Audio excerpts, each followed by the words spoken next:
This has been going crazy in China.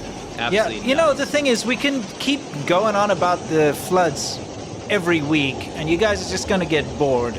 Okay, but we have to just mention that they haven't stopped. They just haven't stopped. And it's not that the rain is that serious. If you go and check accumulation, yes, it's not about that. It's about the actual drainage systems in the China's infrastructure. Yeah. It's bad. So now we're starting to see some of the aftermath in some of the cities, of course, even though it's still continuing. In some places, it's died down now. Yes. And the absolute devastation and destruction is insane. It is. It's absolutely nuts. Economic collapse and devastation. Yes. So it's gone from Western China and Southern China and Central China, which, you know, I mean, there's hundreds of millions of people here in this region, right? Mm-hmm. Most people would look at the footage and say, hey, that's probably in some sort of rural town. And it looks like it's always the same place. Yes, but it's not. That's something you'll learn about China, is that there's not a lot of difference when you go from one region to the next. As far as like storefronts are concerned, as far as buildings are concerned, you know, like you see behind that woman, that concrete building, that's the same concrete building you'll see in the north of China, the south of China, the east of China, the west of China.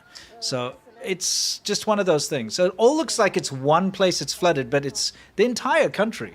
Yeah, well, yeah, a good chunk of it. Yeah, well, over the entire country. Obviously, there are a couple of places that were spared, and those are the places you'll see with the skylines with the LEDs.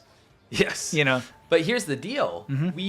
We're in downtown city centers here. This is not in a little farm. Yeah. Right? This isn't some place that the uncle didn't set up the drainage pipes or his gutters. Yeah. These are downtown city centers. This is Chengdu. This is one of the richest cities in China. Yes. This is a city that gets promoted all the time in propaganda for having amazing new infrastructure. Yes. Westerners latch on to this. Architect, everyone jumps on this and says, look how far ahead China is. Yeah. And it's just not true. Nope. They build things poorly. They build it with bribery and corruption, and the quality is awful. They get people in to like coo over it and, you know, look, China's the future. You know, walk around and like, look at these buildings. They're amazing. China's 3,000 years ahead. You know? 22nd floor people. Yeah, right? exactly. The people that go and do Chinese propaganda, Westerners, white people, right? That go there and they act like white monkeys, as they're called. That China loves to use white people in their propaganda that say, look how advanced China is, better than my country. Yes, leaps ahead of the United States or whatever. And then they'll show like the New York subway like with rats or something. And then they show like, look at this brand new building. Where's this? Why are they not sharing this right now? Well, I mean, the problem is like you can show those brand new buildings and they look nice, but they're not built well. So, you know, you're showing something that's like basically lipstick on a pig. We've got some grab haggery over here. It's one of my favorite sports. And this is pork. This time it's for pork. Yeah. Doesn't that remind you of like a zombie movie or something? It does, especially with the meat. Yeah, the meat, the brains. This generation, we call this the lost generation. These people like basically starved and then ratted out their teachers and their parents and grandparents under Mao's revolution. Correct.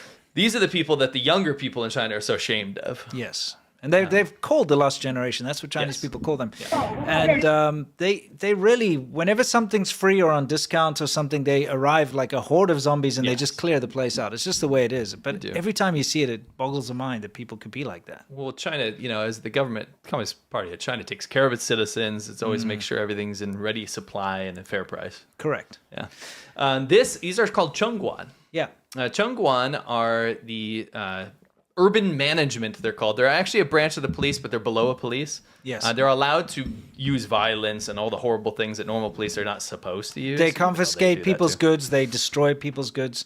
So for some reason, they love to confiscate watermelons. I see this a lot. Yeah. And it's watermelon season now. That's why we're in the summer spirit. Yep. If you have watermelons in China and you're trying to transport them, you're parked on the side of the road, or you're trying to sell them, you're about to get effed. Yep. So they come and they confiscate the watermelons. So what they're trying to do is load the watermelons on their own truck.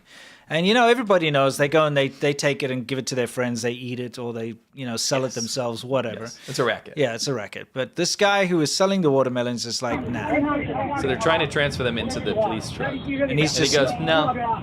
He goes in their truck and he smashes all of them. Yeah. It's his watermelons. It's his watermelons. I'd rather smash all of them than you get them. Yeah, that's fair. Give it a good soundbite. Give a good soundbite? Yeah, to celebrate this guy. Okay, I'll give you a soundbite to celebrate him. That's not a nice soundbite. It's not at all. Well, we have 3D soundbites. We do. Yeah, we'll spice them in.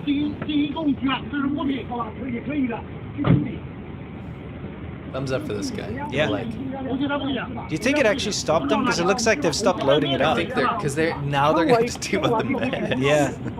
Kind of brilliant. Yeah. No, now they're trying again. This guy's screwed.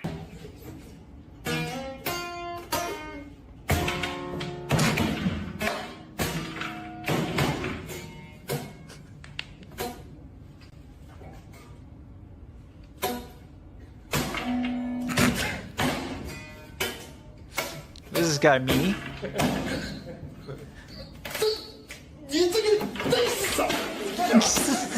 We might all remember Fidel Krisco over here. Mm-hmm. He's a sad communist who went to China to teach them about communism and realized they didn't like it. Why? Because his wife eats chicken feet. Well, a couple things. This guy went to China because he's a full-on commie. Yeah, he actually got busted in a raid. There was some kind of underground weird, like, revolutionary thing. Yeah, there was a whole like cult that they were running in New York 90s, City. Yeah. This guy went to China and he was so disappointed that China wasn't more communist. Yeah, it was actually more capitalist than what he's used to. So they hired him to be like a teacher about how to be more communist or whatever. Anyway, he wrote a song. Yeah, he wrote a song. We just wanted everyone to remember this song because it was really beautiful, and just in celebration of today, we thought we'd show you something beautiful. For So, let's do it. Okay. Let me put it on. Wow, you got the guitar here. Fidel Krisco. Is it? Yes, Fidel Krisco. I'm gonna sing a song. The moon. It ought to be. The moon.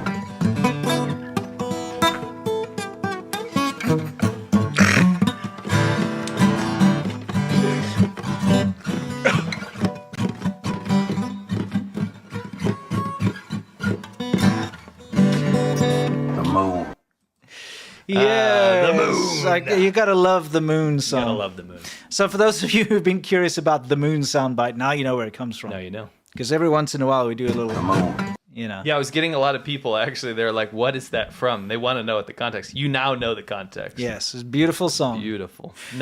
Noam Chomsky. Noam Gnome. Noam Chomsky. Yes. Noam Chomsky.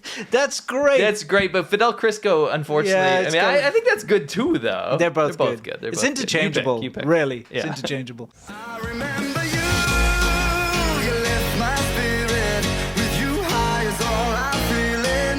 Remember. So you've been sold this dream, but it's not materializing. What do? You're young, you're full of youthful energy, you get out there, you get on your little bikes and you go around beating the crap out of each other, basically. Ah, she's awake. What do you think they're going to get up to when there's no job prospects? What is this? Chilling out, and all of a sudden, This is just... he spills it all over his hand.